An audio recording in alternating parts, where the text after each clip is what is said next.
Waalaikumsalam warahmatullahi wabarakatuh. Selamat siang anak-anak semua. Pagi Bu. Pagi. Pagi Bu. Karen Bu. Masih semangat? Semangat banget. Baik. Sebelumnya itu mau cek kehadiran, apakah ada yang tidak berangkat hari ini? Ada, Tidak. Bu. Sehat semua? Alhamdulillah. Pagi Bu.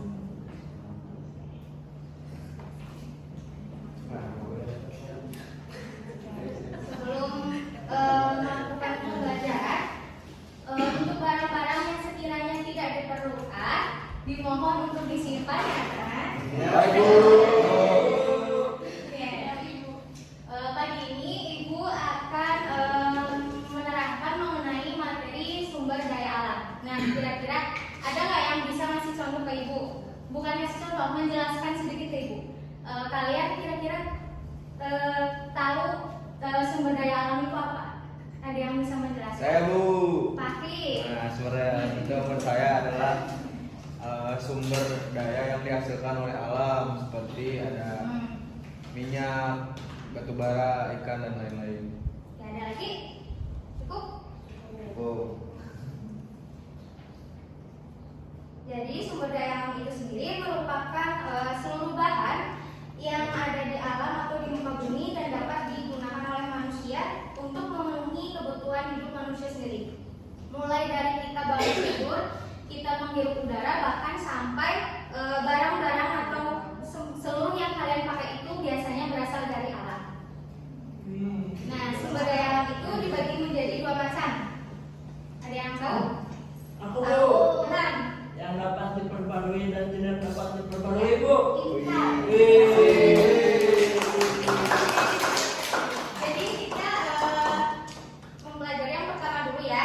Ada sumber daya alam yang dapat diperbarui. Itu merupakan sumber daya alam di mana jumlahnya itu tidak akan habis dan tidak terbatas dan bisa dipulihkan secara alami dalam waktu yang relatif cepat. Contohnya itu ada matahari, air, angin, dan tumbuhan. Yang kedua, sumber daya alam yang tidak dapat diperbarui, yaitu sumber daya alam yang jumlahnya itu terbatas dan tidak bisa dipulihkan dengan waktu yang singkat karena pembentukannya lama. Namun kalau kita menggunakan sumber daya itu secara terus-menerus, maka bisa habis. Contohnya itu biasanya dari bahan pertambangan, ada minyak bumi, gas alam, batu bara, terus mineral. Masih banyak yang lainnya, tapi Ibu yang keempat aja. Ya. Terus kita akan belajar, setelah kita mempelajari apa itu sumber daya alam, apa saja jenisnya, terus kita mempelajari mengenai potensi sumber daya alam sendiri. Nah, potensi sendiri itu merupakan kemampuan dan ketersediaan yang dapat dikembangkan atau dimanfaatkan oleh manusia untuk mencapai manfaat yang lebih besar. Contohnya, misal di suatu daerah memiliki kemampuan tanahnya yang subur. Nah, biasanya daerah tersebut digunakan untuk sebuah kegiatan pertanian maupun perkebunan. Itu kan berarti lebih bermanfaat, lebih besar. Masih fokus ya, anak? Fokus Fokus. Bu. Oke. Terus kita mempelajari mengenai potensi sumber daya alam yang ada di Indonesia. Itu dibagi menjadi 4 macam. Ada sumber daya alam di potensi kehutanannya, terus yang kedua ada pertambangannya, ketiga ada wisata, dan yang keempat ada di kelautannya. Yang pertama dulu, potensi sumber daya alam di Indonesia di bidang kehutanan. Ini contohnya ada hutan tropis. Ada yang tahu nggak hutan hujan tropis itu biasanya di mana? Di Kalimantan. Betul. Terus hutan sabana. Nah, hutan sabana ini kan biasanya menggunakan curah hujan yang rendah. Biasanya kita lihat di NTT, betul. Terus yang ketiga ada hutan musim. Sebenarnya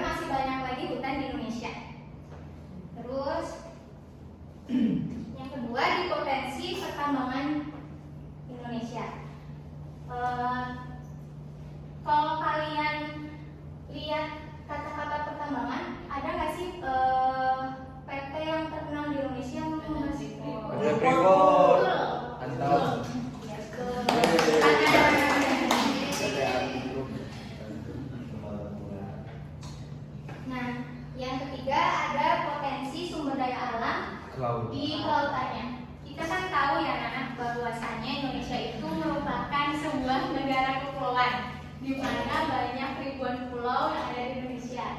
Nah, di dalamnya itu terdapat potensinya dari ikannya, terumbu karang maupun rumput laut. Ikan itu kan banyak macamnya, baik itu dari ikan hias maupun ikan yang bisa dikonsumsi.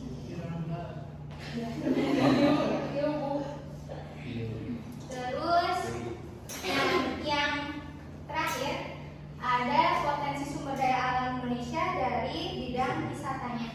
Itu ada 3. Yang pertama wisata alam, kedua wisata budaya, yang ketiga adalah wisata buatan. Kita lihat kalau kalian mau lihat itu wisata alam biasanya di Indonesia itu ada yang bisa kasih contoh apa itu?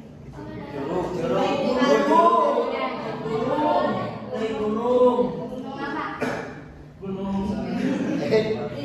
Gunung Tangkuban Parahu.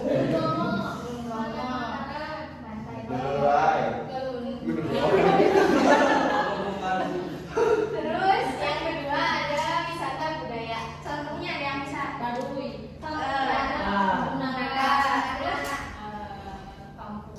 Ada yang bisa kasih contoh ada?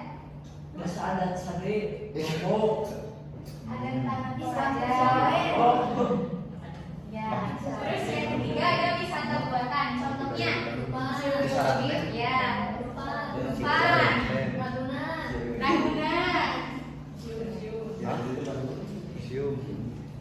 Nah, yang terakhir setelah kita mempelajari mengenai sumber daya alam itu apa, terus tadi potensi yang ada di Indonesia itu apa aja,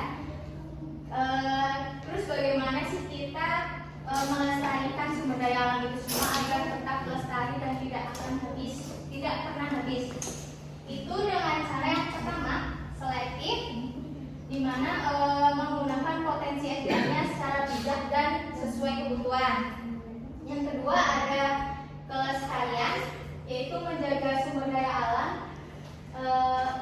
untuk generasi mendatang. Contohnya kalau adanya penebangan hutan secara liar, kita biasanya kan harusnya melakukan reboisasi atau penanaman hutan baru. Yang ketiga efisien, yaitu hemat penggunaan sumber daya alam. Contohnya kayak misal anak kos ya, itu biasanya lupa matiin air. Waduh. Nah, itu tapi ya itu nanti bisa mengakibatkan sumber daya itu cepat habis ya anak-anak. Baik, sudah selesai pemateran dari Ibu.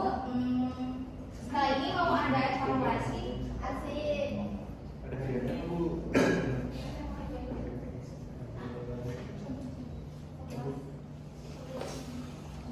Bentar ya.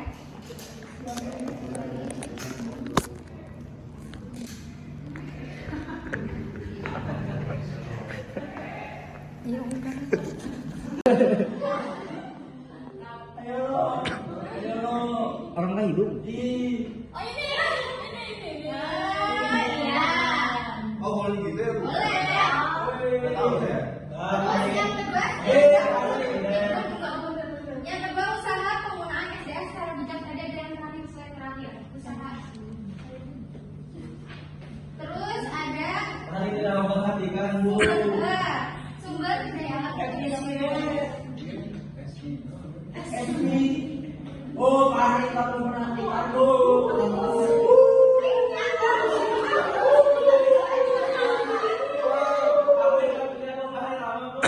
Pari jangan dihalangin atuh biar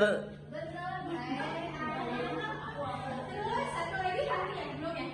Saya dulu Bu. Potensi sumber daya alam yang menjadi daya tarik yang tadi ada. Kalau sih itu bisa lepas orang lain. Wisata. Ya, udah. Nanti yang sudah maju bertemu ibu di belakang kelas ya. Baik. Terima kasih atas perhatiannya tercinta. Agak itu. Sekian dari Ibu. Assalamualaikum warahmatullahi wabarakatuh. Waalaikumsalam warahmatullahi wabarakatuh.